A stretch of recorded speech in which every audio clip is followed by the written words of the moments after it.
The next item is a report on Wisconsin Technical College and a big referendum effort, I believe, called Vision 2020, and we have representatives to come speak to that.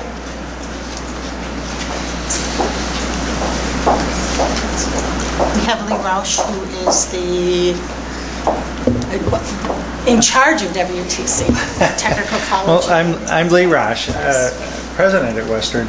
I got to say this, I'm glad to be back, literally, because obviously we had this building for a number of years, and we had several district board meetings here. I came to Western in 1989, and at that time this was really 2 classrooms and some offices. And then we were able to, with actually voter support in 1992 and then subsequent support, create the building we have now. And it was a great opportunity when you acquired this building and it allowed us to move downtown. Last year we had about 500 credit students and a total of over 1,100 students unduplicated use that building. And so you can see the growth and the opportunity. That's probably 3 times what we were accomplishing here back in 1989, 90, 91, 92. So it's good to be back. Well, what I'd like to do is talk about our Vision 2020 plan, and we have a video presentation. It's pretty short, but it gives a lot of good information about Western. And if I could run this first.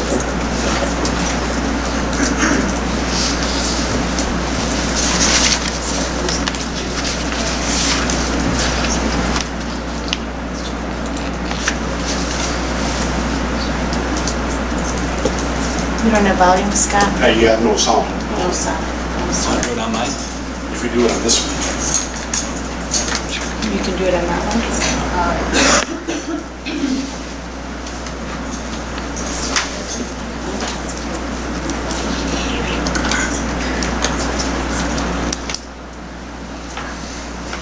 Now I'm nervous. I can't even get it in the slot here. So. I'm impressed. I got a lot of adaptability and flexibility going on here.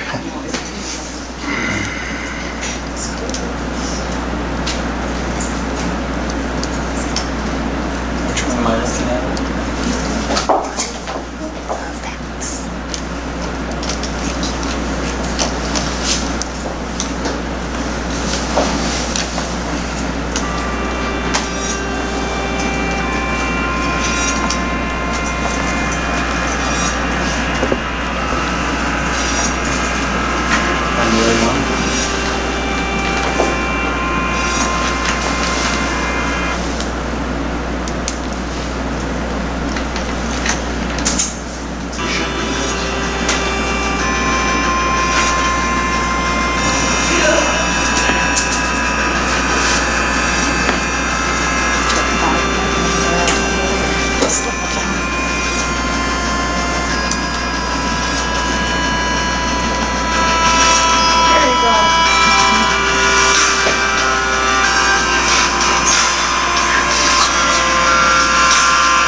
That's my favorite slide. It's sort of Reminder, this was done, by one of our current students and a student that just graduated in May. In fact, they're now starting up their own media production company. And I think it speaks well of the quality of the programming.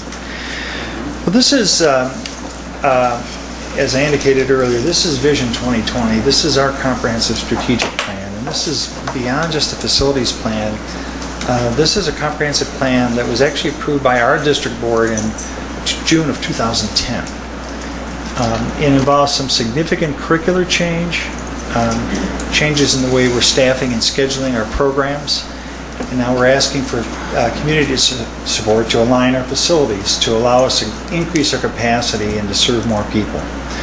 So what I'd like to do is just go through some of the key elements in the plan to put this in perspective. The first up is a map of the Western District, and as you can see, this is a large district. It's nearly 5,000 square miles. It encompasses a number of different communities. We have 6 satellite sites and La Crosse. The Tomah facility here serves the second largest credit enrollment of any of the sites, second to La Crosse. But some people are surprised to learn that 52% of our current students live outside of La Crosse County. And that's a pattern that has been in place literally for decades. That we see the entire region being served in a proportionate way by the services that we have. Next up is a slide that shows the enrollments, the high school transfers, and it's broken down by county.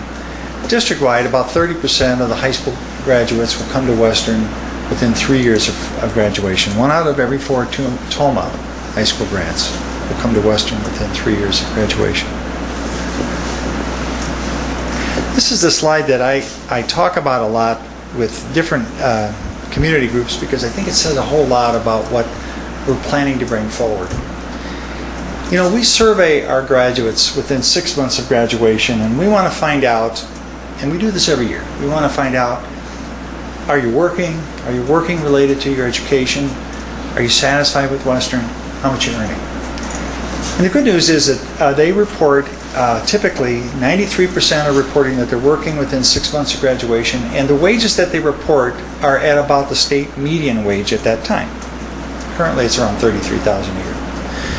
But then we survey the same group of people 5 years later. And we want to know, are you still satisfied with Western? Are you working? Now how much are you earning? The interesting thing is this survey, the last survey we did, showed that they were earning they reported earning 58% more than what they were reporting 6 months after graduation. Now think about that.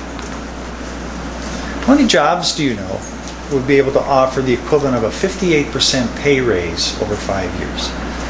That's 9.5% per year compounded for 5 straight years. So what do you think is happening?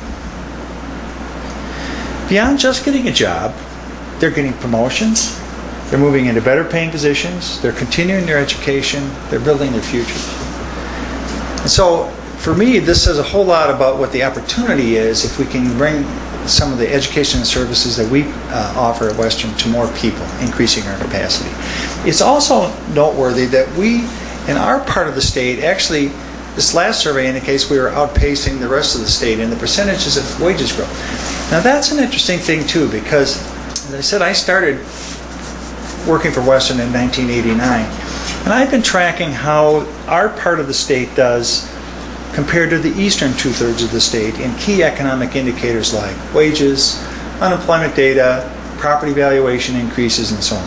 For decades, we lagged the growth of the eastern 2/3 of the state. About 7 years ago, that flipped. And it didn't flip like this, but it flipped. And we've been able to actually slightly but consistently outpace the growth in the eastern 2/3 of the state. We got the property valuation numbers for our region. Our district is the Seven Rivers region, the Wisconsin side. So we got the property valuation numbers for our district, which is our region. We're the only region in the state that had an increase in property valuation. It's 0.4%. Every other region in the state went down. The state average went down 3%. When you talk about Madison College, that's the Thrive region. When you talk about Fox Valley and Green Bay, that's the New North region. The reason I like to bring that up, well, there's really two things that stand out. First of all, Western doesn't take credit for that, but we do everything we can to contribute to that. And the second point, reason I bring that out is because sometimes when you're involved in education, you're looking at doing things that you believe will have a long-term impact. Sometimes people will feel that the things that we do, they don't make a difference. And the truth is they do make a difference. And when we work together in education and we can work to provide educational needs for area employers, and those employers are hiring, buying in the region, and all of those things are working in a regional basin, it does make a difference. So what our goal is try to align what we're doing so that we can increase the impact that we have using this kind of dynamic. And I talked a little bit about the things that are going to be involved in Vision 2020 beyond the facilities plans. I would just highlight a few of the curricular things. For example, beginning fall of 2013, we're going to be running a year-round calendar. We'll have a full summer semester going in. Now, that means in some programs, students will be able to get an associate degree in 18 months. It means if you're in a health occupation where you have required clinical experiences, and those clinical experiences they're limited when you think about the other colleges and universities that have students that are trying to get access. So instead of competing with UWL, Viterbo, Winona State, and others, we can now run summer clinicals. So we can increase our capacity actually without even staffing up. Also beginning fall of 2013, we're going to be advancing something we call Western Express. This is a significant increase in evening, weekend, online, and online blended instruction. And we're really targeting working adults. There are a lot of people in our community that can't afford to quit their job to go to school full-time. Many are single parents. And at the same time, Western serves all generations, the young population coming through, but also many, many returning adults. And so the idea of aligning what we're doing to help that population will give us increased service, really using a better scheduling of the facilities that we would have available. Now there's a companion initiative that makes a difference with that too. We have traditional associate degree programs, but we're going to be adding, wherever possible, entry-level certificate programs and advanced certificate programs. The entry-level certificates will allow us to give introductory courses in key areas so that it will prepare someone for occupations that are out there right now. If you get a welding certificate or a computer numerical control certificate, there are employers in this region that will hire you. But the best thing in the long run, we believe, would be to allow those courses to be taken so that they're credit bearing and they would transfer into a degree. Because the job market is going to continue to be evolving, and if we're going to try to serve people not just for today but for the future, that transferability is really going to be the key. And of course, when I was talking about the working adults that may not be able to quit their job and go to school, one of the significant barriers is that people lack confidence to. And so allowing a step and a phased approach can make a difference between someone not making the first steps or making successful first steps that could lead to advancement in the years ahead. The second area is involving more advanced certificates, and there are a lot of areas where this is really critical because there are a lot of people working that already got a degree or they're already successful in their position, but they're looking for technical skills to supplement their experience. I'll give you one example. It's a little bit unusual. We're going to have more traditional ones, but we just this summer got approval from our state board to allow us to acquire the Angelo Dam on the La Crosse River. Monroe County sold us the dam for $1, and we'll be installing a hydro unit in the dam, and we'll be generating electricity. And the sale of the electricity, we have a power purchase agreement with Xcel Energy. The sale of the electricity will pay for the equipment. So we actually have a self-funded operation. But beginning in 2013, we're going to also offer an advanced 5-course certificate in hydrotechnology. Now, the data that we have shows that there are jobs in hydrotechnology for associate degree technicians, but that's not where the demand is. Where there is a significant demand is for continuing education. Some of it involves companies, communities, and organizations that are looking to power up existing dams and put hydrotechnology in place. Another group that was very interested in offering support were the cranberry growers, because they pump a lot of water, and if there is a way to capture that and create a closed loop, it could be a significant benefit to them. So they're interested in microhydro. Now, we don't know if these advanced certificates I'm talking about will ever turn into a degree. It doesn't make a difference. If the demand is there and we can use facilities and curriculum that we have to meet that need, then it makes sense. So now, if we do these things, and where possible, integrate how we're offering them, we believe that by the year 2020, we're going to be able to serve 1,000 more people, full-time equivalent students per year. We serve about 4,000 students now per year, and that would bring it up to about 5,000. And we would do that with existing resources. I mean, we're not projecting an increase in state funding. Our property tax levy for operations is capped by statute. There may be some growth in tuition over years, but we don't set tuition. It's done by our state board. So we're really doing this through better alignment and better efficiency. So let me go through the facilities pieces that would be the third leg in the stool, and that's what we're bringing to the voters. First up is a renovation of the Coleman building. And Western is celebrating our 100-year anniversary this year. Next year, the Coleman building is celebrating its 90th year. And we just simply need to address the issues with the new building. We just do. We can increase the capacity in classrooms and bring it into a 21st century building and actually redo the building. This is a big building, 151,000 square feet. Redo it for about $10 million less than it would take to build a new building. The second project involves putting in science labs in an existing building, the CUM Center, to address two significantly growing populations. One involves students that start at Western and transfer to the university, and the second involves students that are in health occupation. Both groups need more biology, chemistry, physics, and simulation lab space. The third project is really, I consider to be a flagstone project.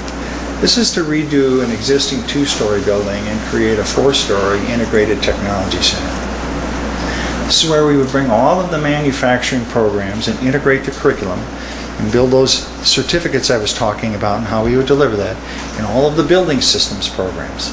So essentially we would be creating the magnet training opportunity that would help bring the next generation of workers in these areas. There is something that you may have heard about in Wisconsin. Actually, it's a national issue, and that's called the skills gap. And we're not seeing the next generation of workers coming into these occupations, even though they have the same pathway for success that any of our other programs have. This building will also allow us to have building partners, acquire technology that it will either be donated or on loan, and something that we can then turn over with industry partner support to keep current. The final three projects are to replace leased facilities for our diesel program, leased facilities for our landscape horticulture program, and to address parking issues that we have. And in order to accomplish this, we're bringing forward this issue to the voters on November 6th. We're asking for voter support for bonding $79.8 million over a 20-year period. If you own property that's valued at $100,000, it would cost about $39 a year, or $3.25 a month if you'd like to look at it that way. And we're doing this on November 6th, which is a presidential election. Arguably, we'll have the highest voter turnout in a long time in any election. And we're doing that intentionally because our goal is to bring the entire plan, the curriculum change and all of the things that we have involved, and bring it to as many people in our community as possible and ask for their consideration and weighing in on this plan. Now there are a few final points I'd like to make. The timing is good because we do think this is an opportunity for business partnerships, and we have a chance to become that magnet training facility with that. The second point is that interest rates are at an historic low. And literally, by putting this off 5 years or so, we wouldn't save anything. The third point involves a return on investment. In fact, The construction phase alone we retained a firm, North Star Economics, and they specialize in giving a return on investment. The construction phase alone will bring back the equivalent of 900 jobs, $112 million to the region in the first 4 years. And then by getting 1,000 more people into the workforce at what I call the 58% pathway, they indicate that we're looking at about a $6.7 million return in 2020 when we are starting that. And it would roll up to about $97 million by the year 2034. So these are the issues that we're bringing forward to the community. I thank you for the time, and if you have any questions, I would welcome them. I also understand you have a lengthy agenda and other things to cover as well. Thank you. I think we know that WTC is an important partner with the Toma School District. I had asked Robert Joyce just to get a few statistics on the number of our students that are currently getting credit at TC while they're also enrolled at Toma. And just from our 2 Project Lead the Way classes that students took last year, 32 students saved over $11,000 in tuition. So we know how important the programs are. And besides the transcripted credit, we have advanced standing coursework at the high school. So our students really have some ways to transition into higher education in a very seamless manner.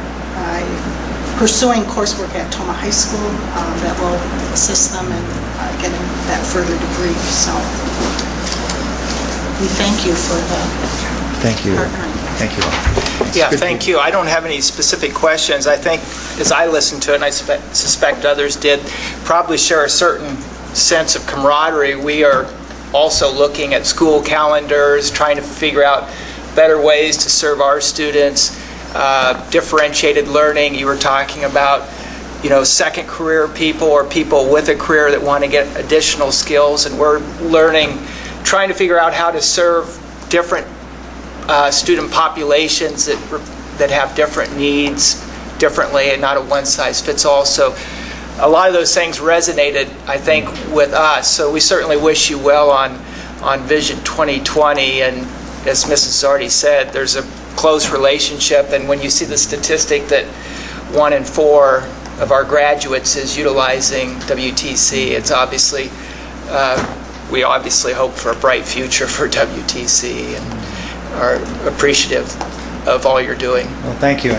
And I want to extend the offer. If there's any information or insight we can share about our experience and our curricular changes or staffing changes, scheduling changes, and all of those things, it's a very open door to you. So I would welcome that opportunity to share that. Great.